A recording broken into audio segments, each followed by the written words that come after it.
Hello and welcome back to the Metaverse. I hope all of you had an amazing Christmas. I know I did. I hope all of you got what you wanted most for Christmas. Season's greetings aside, I have to say, this new season has been something else. It's actually been somewhat enjoyable as of late. I won't go as far as to say it matches the pure unhinged chaos that was season 2 of For Honor, but I'd say it's certainly within the top 25 seasons of the game. Truly a season of all time.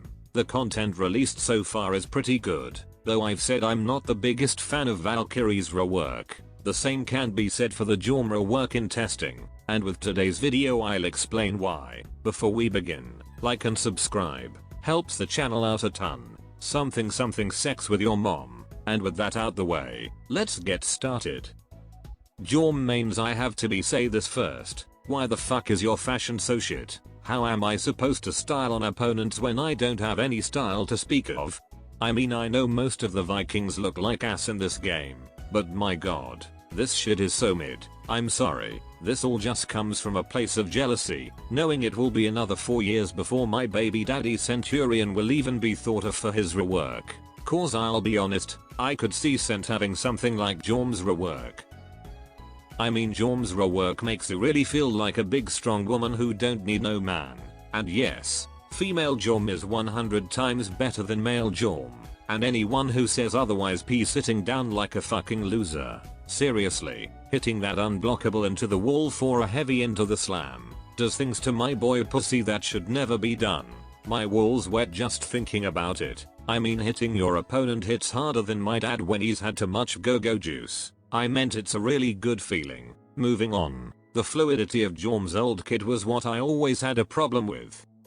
It was most likely the least fluid kit in the game. Light punch, neutral bash, rinse and repeat until opponent is out of stamina and reads everything you do to try to get that funky ass knockdown. It had too much stoppage to it. Personally, this kit fixes a lot of that, allowing to have a pseudo infinite chain with his zone that chains back into the mainline mix. However, it doesn't mean I think the rework is flawless. Personally, I think they should drop the slam down just a tad. 28 or 30 would be a lot better.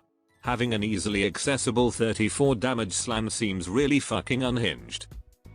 Mostly since it's a lot easier to pull off the slam now, meaning a 4 stack of Jorms are going to pound your balls into the ground so hard your lineage in the past will start disappearing. Before, it was a lot harder to get the slam off, considering Jorms bash fed so much fucking revenge. It was basically as if you were asking them to pound your tight little puss. Pound the shit out of your health bar. The light animation seems a bit funky, but that may just be because I'm used to the old animation and haven't fully acclimated to the new one. But overall, this rework is a solid 8 out of 10.